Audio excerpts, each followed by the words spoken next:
Assalamualaikum warahmatullahi wabarakatuh. Hai teman-teman, kami di sini akan menerangkan tentang filsafat periode Sokrates. Berikut nama-nama anggota kelompok kami. Yang pertama, Nisa Kalimatus Sa'diyah. Yang kedua, Risma Mufidatul Maulidiyah. Yang ketiga, Eka Wijaya Prasetyo. Yang keempat, saya sendiri, Nihayatus Sa'adah. Materi yang akan kami bahas mempunyai 4 pembahasan. Yang pertama, pendahuluan. Yang kedua, riwayat hidup Sokrates. Yang ketiga, pemikiran-pemikiran Sokrates. Dan yang keempat, wafatnya Sokrates. Memasuki materi yang pertama, yakni pendahuluan. Sokrates adalah seorang tokoh filosof Yunani klasik yang mendobrak keterbelakangan corak berpikir bangsa Yunani yang cenderung bersifat nihilisme karena pengaruh filsafat sofistik yang dikembangkan oleh Pythagoras dan Gorgias. Kira-kira selama 2000 tahun, para filosof membangun fondasi falsafahnya sehingga mengguncang filsafat dunia barat. Sokrates hadir dengan memberikan semangat baru dalam pemikiran ilmu pengetahuan Yunani tentang arti pentingnya kehidupan filsafat yang mengedepankan kemampuan mengolah pikiran dalam ilmu pengetahuan. Sokrates adalah seorang yang menjadi batas pengantara atau masa perubahan antara para filsuf pra-Sokrates dan filsuf Yunani selanjutnya, yang lebih dikenal orang dengan periode filsafat klasik sebagai bentuk periode kebangkitan kedua bangsa Yunani dalam ilmu pengetahuan yang dimotori oleh para filsuf-filosof. Materi yang kedua yakni riwayat hidup Sokrates. Sokrates hidup dari tahun 470 sebelum Masehi hingga 399 sebelum Masehi. Ia dilahirkan di Athena. Ayahnya adalah seorang pemahas bernama Copernicus dan ibunya adalah seorang bidan bernama Venarete. Setelah ayahnya meninggal dunia, Sokrates menggantikan ayahnya sebagai pemahas. Hingga akhirnya ia berhenti dari pekerjaan itu dan bekerja dalam lapangan filsafat yang dibelanjai oleh seorang penduduk Athena yang kaya. Sokrates juga mempunyai istri. Istrinya bernama Xanthippe. Akan tetapi istrinya tersebut terkenal akan kecerdasannya karena galak dan keras. Sokrates merupakan contoh istimewa dan selaku filosof yang jujur juga berani, berkepribadian yang sabar, rendah hati, baik, dan adil. Sokrates juga selalu menyatakan bahwa dirinya adalah bodoh. Badan Sokrates tidak gagah sebagai versi Athena. Tampilan fisik Sokrates, potongan badannya pendek, sedikit gemuk, mulutnya lebar, hidung yang pesek, dan mata yang menjorok keluar. Akan tetapi kekurangan itu tertutupi dengan kelebihan kepribadiannya serta budi luhurnya. Sokrates adalah sosok yang amat kuat jasmaninya dan tahan menghadapi berbagai cobaan dan rintangan hidup. Ia pernah berkali-kali membangkitkan dirinya untuk Athena dalam peperangan dan pernah pula aktif dalam politik, tetapi akhirnya ia mengundurkan diri dalam kehidupan politik. Cara penyampaian ilmu atau filsafatnya dilakukan secara tanya jawab, sehingga memperoleh banyak sekali simpati. Masa Sokrates bertepatan dengan masa kaum sofis. Walaupun begitu, dengan sekuat tenaga Sokrates menentang ajaran para sofis yang membela yang benar dan yang baik sebagai nilai objektif yang harus diterima dan dijunjung tinggi oleh semua orang. Yang ketiga, pemikiran-pemikiran Sokrates. Anti-sofisme. Sokrates sangat menentang pemikiran sofisme yang berkembang dalam masyarakat Yunani. Cara yang dilakukan Sokrates adalah untuk membantah ajaran kaum sofis yang mengatakan bahwa kebenaran yang sebenarnya tidak akan tercapai. Oleh karena itu, tiap-tiap pendirian dapat dibedakan dengan jalan retorika. Apabila orang banyak sudah setuju, maka maka dianggap sudah benar. Dengan cara begitu, pengetahuan menjadi dangkal. Cara inilah yang ditentang Sokrates. Oleh karena itu, Sokrates melahirkan pemikiran anti-sofisme. Sokrates dalam menentang pemikiran sofisme yang berkembang dalam masyarakat Yunani melakukan dua usaha penting. Yang pertama dengan menyampaikan pemikiran atau gerakan pemikiran, dan yang kedua melalui lembaga pendidikan atau gerakan pendidikan.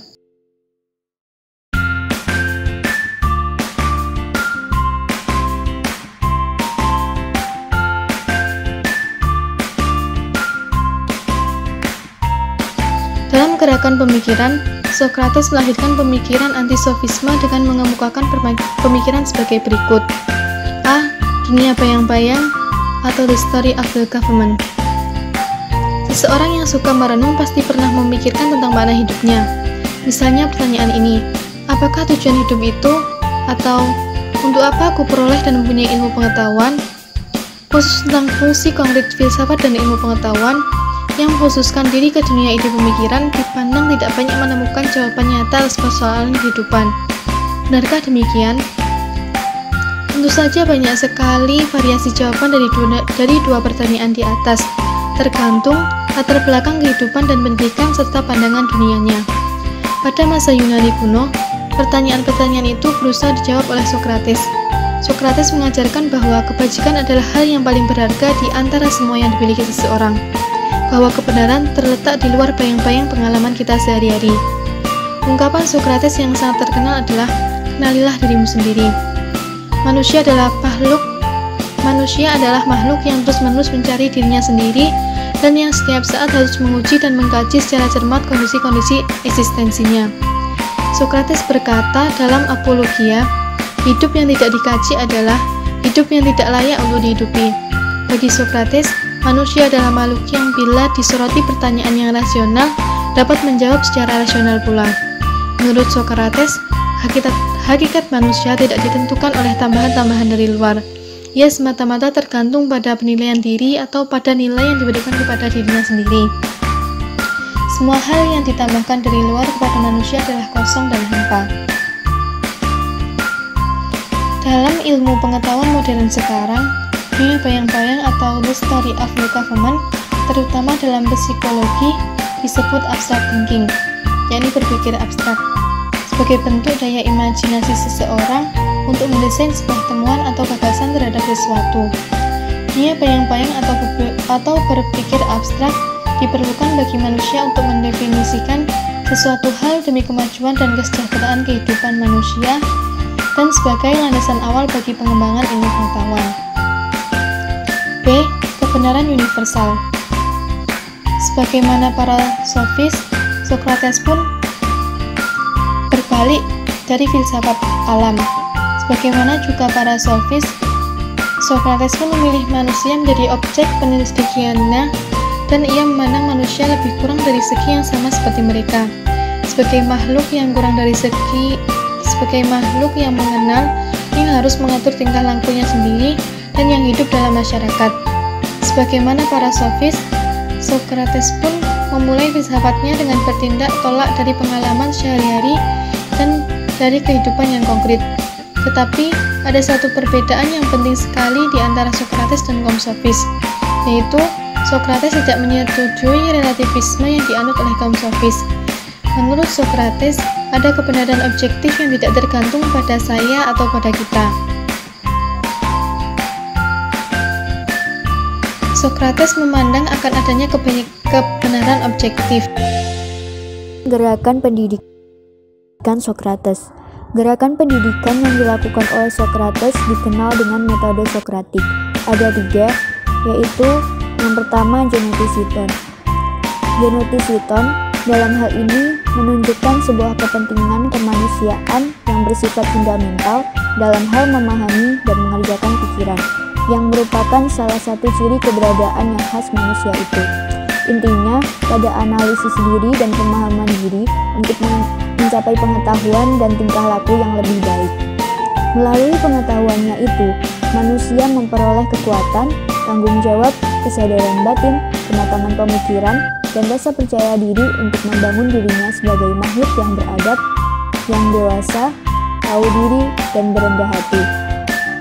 Di samping rendah hati, manusia juga membutuhkan kesabaran, ketekunan, dan keteguhan batin untuk menegur dan mendidik diri.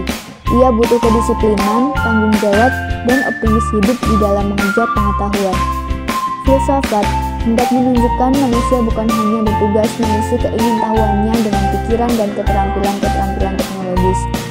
Justru sebaliknya, filsafat ingin melampauinya dan menempatkan perjuangan manusia yang berpengetahuan itu pada pergumulan dan tugas memanusiakan manusia sebagai manusia beradab dan berbudaya di dalam keutuhan eksistensinya. Secara eksistensial, manusia itu multidimensi, dan karenanya pengembangan pikiran dan pengetahuannya pun hendaknya merupakan sebuah tugas eksistensial yang utuh dalam keberbagaian dimensinya itu. Yang kedua, maiotika teknik. Sokrates menyumbangkan tingkat teknik kebidanan atau maiotika teknik dalam berfilsafat. Bertolak dari pengalaman konkret, melalui dialog seseorang diajak Sokrates, yakni sebagai sang bidan, untuk melahirkan pengetahuan dan kebenaran yang dikandung dalam batin orang itu.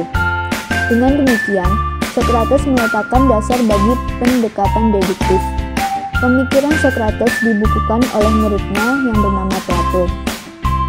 Hidup pada masa yang sama dengan mereka yang menamakan diri sebagai sofis, yakni yang bijaksana dan berpengetahuan.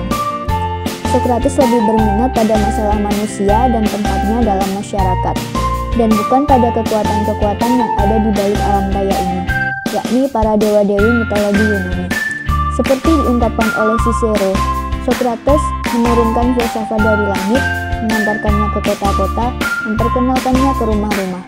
Karena itu, dia didakwa, memperkenalkan dewa-dewi baru dan merusak kaum muda, dan dibawa ke pengadilan kota Athena. Dengan mayoritas tipis, juri 500 orang menyatakan ia bersalah. Ia sesungguhnya dapat menyelamatkan nyawanya dengan meninggalkan kota Athena. Namun setia pada hati nuraninya, ia memilih meminum racun cemara di hadapan banyak orang untuk mengakhiri hidupnya. Sokrates mengajukan pertanyaan-pertanyaan yang sengaja dimaksud untuk membingungkan orang-orang itu. Karena jawaban-jawaban atas pertanyaan-pertanyaan itu menjadi saling bertentangan, sehingga para penjawab ditertawakan orang banyak. Metode ini oleh Sokrates disebut metode ironi. Segi positif dari metode ini terletak dalam usahanya untuk mengupas kebenaran dari kulit pengetahuan semua orang-orang itu. Yang ketiga, metode dialektika. Metode dialektika merupakan metode atau cara memahami suatu dengan melakukan dialog. Dialog berarti komunikasi dua arah. Ada seseorang yang berbicara dan ada seseorang lain yang mendengarkan. Dalam pembicaraan yang terus-menerus dan mendalam, diharapkan orang dapat menyelesaikan problem yang ada. Ada proses pemikiran seseorang yang mengalami perkembangan, karena mempertemukan ide yang satu dengan ide yang lain antara orang yang berdialog. Tujuannya, mengembangkan cara berargumentasi agar posisi yang bersifat dua arah dapat diketahui dan diharapkan satu sama lain. Metode dialektika menurut Hegel adalah suatu metode atau cara memahami dan memecahkan persoalan berdasarkan tiga elemen, yaitu tesa, antitesa, dan sintesa. Tesa adalah suatu persoalan tertentu, sedangkan antitesa adalah suatu reaksi, tanggapan, ataupun komentar kritis terhadap tesa. Dari dua elemen tersebut diharapkan akan muncul sintesa, yaitu suatu kesimpulan. Metode ini bertujuan untuk mengembangkan proses berpikir yang dinamis dan memecahkan persoalan yang muncul karena adanya argumen yang kontradiktif atau berhadapan sehingga dicapai kesepakatan rasional.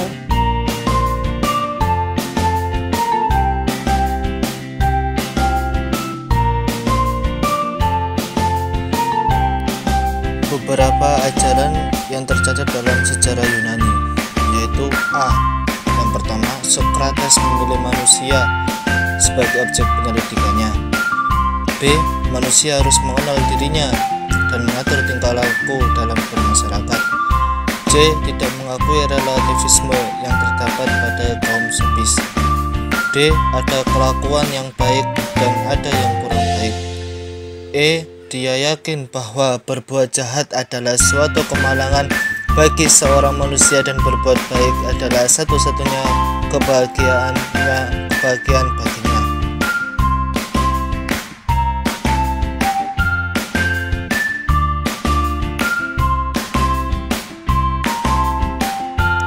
Pengikut-pengikut Sokrates dan mazhabnya yaitu dibagi menjadi 4. Yang pertama, Euclides, yaitu pada tahun 450 sampai 380 sebelum Masehi. Seorang filsuf dari Megara, dia mencoba untuk memadukan antara pandangan mazhab Elia dengan yang baik dari Sokrates, terkenal dengan mazhab Megara. Yang kedua yaitu Phaedon dari Elis dan mempunyai murid Menedemos dari Eretria, sehingga lahir mazhab Elis dan Eretria yang memiliki ajaran tentang persoalan yang berhubungan dengan dialektika. Yang ketiga yaitu Antisthenes, yaitu pada tahun 455 sampai 360 sebelum Masehi. Mazhabnya disebut yang namanya yaitu sinis. Ajarannya menolak adat istiadat yang tradisional. Dalam bidang etika tetap berpaham bahwa manusia mempunyai keutamaan. Kemudian yang keempat yaitu Aristippus, yang dinamakan Aristippus, yaitu pada tahun 435 sampai 355 sebelum Masehi. Mazhabnya yaitu disebut dengan nama hedonis. Ajarannya tentang yang baik dan yang baik itu tidak lain daripada kesenangan. Yang dikejar ialah kesenangan maksimum yang harus disertai dengan kesusahan minimum. Meninggal. Masa-masa buruknya hubungan Athena dan Sparta tersebut antara tahun 421 dan 416 sebelum Masehi. Salah seorang murid Sokrates menyebabkan Athena kalah di Sokrates 413 sebelum Masehi. Kubu Sokrates semakin kuat, orang Sofis sudah semakin kehabisan pengikut, lalu menuduh Sokrates merusak mental pemuda dan menolak Tuhan-Tuhan. Hal ini terjadi pada tahun 399 sebelum Masehi. Untuk pembuktian hal itu, Sokrates diadili oleh pengadilan Athena. Plato menulis sebuah pidato yaitu dengan nama judul Apologia untuk membela Sokrates dan mengisahkan adanya tuduhan bahwa Sokrates tidak hanya menentang agama yang diakui oleh negara dan pengajaran agama baru buatannya sendiri. Meletus, seorang pendakwa, juga mengatakan bahwa Sokrates tidak bertuhan, menambahkan bahwa Sokrates mengatakan matahari adalah batu dan bulan adalah tanah, sehingga Sokrates dinyatakan bersalah dan dituntut. Demikian yang dapat kami sampaikan, kurang lebihnya mohon maaf. Wassalamualaikum warahmatullahi wabarakatuh.